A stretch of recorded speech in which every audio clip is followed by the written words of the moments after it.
A science story, huh?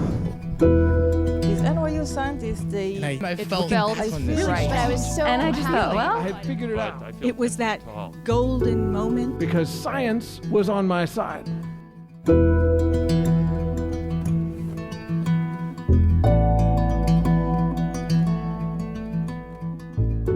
Hey everybody, welcome to Story Collider, where we bring you true personal stories about science. I'm your host, Erin Barker, the artistic director of Story Collider, and I do not, in fact, have an episode for you today. Just a very special announcement. As you can probably understand, the pandemic has drastically influenced the way that we at Story Collider do our work. Normally, all of our stories are recorded in front of a live audience at events held in cities all around the world. But for the past 7 months or so, that hasn't been a possibility, since we're obviously committed to following scientific guidelines and keeping our community safe. And we don't really know when it will be possible again. Though we still hold live shows online quite often. Find out more at storycollider.org. It can be difficult to get a high-quality recording in that format, compared to when we could have venue technicians on hand to set up and monitor equipment. Initially, we'd been hoping that we could coast for a few months on the backlog of stories that we have in the tank pre-COVID. And we have. But in June, we started to realize that this situation could last until that tank was empty or longer. And we also wanted to make sure that we're still bringing you, our listeners, new, fresh stories. So we decided that we needed to adapt and come up with a new way of doing things.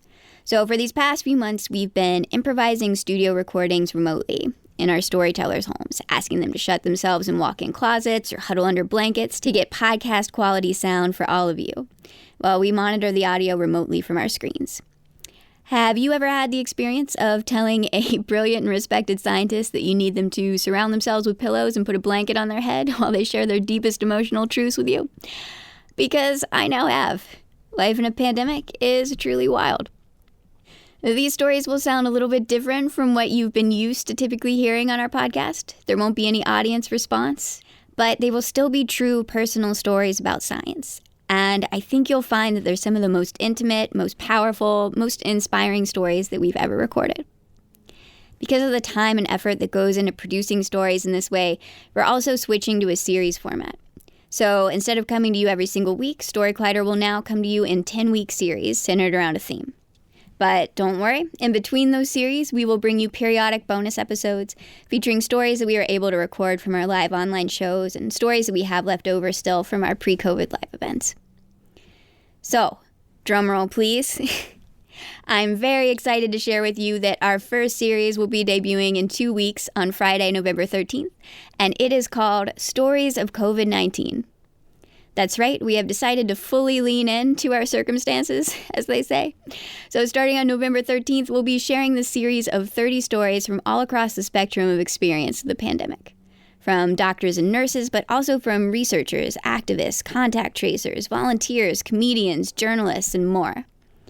And because so many of us right now are struggling with what the pandemic will mean for our daily lives and our future, we're also going to include with each episode an interview with a relevant expert who can help us connect these personal stories to the bigger picture of the pandemic's impact on our culture and society.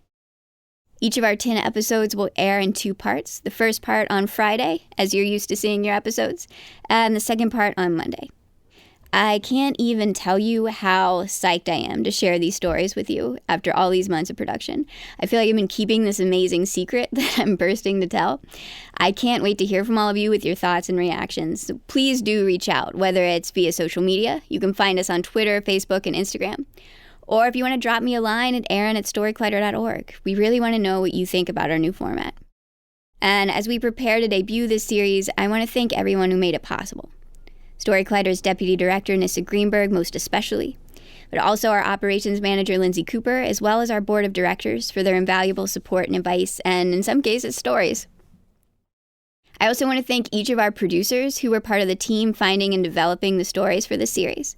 Paula Crogson, Misha Gajewski, Gastor Almonte, Lily B., Eli Chen, Christine Gentry, Kayla Glenn, Emma Young, Emma Yarborough, Catherine J. Wu, and Josh Silberg. As always, we are so grateful to Science Sandbox, a Simons Foundation initiative dedicated to engaging everyone with the process of science. And most of all, I want to thank each of the 30 incredible storytellers who contributed to this series, sharing precious and deeply personal moments of joy, heartbreak, loss, courage, hope, or in some cases, all of the above. So stay tuned for our Stories of COVID-19 trailer, which will air on our feed next week. And stay tuned for the series start on November 13th. Thanks for listening, everyone.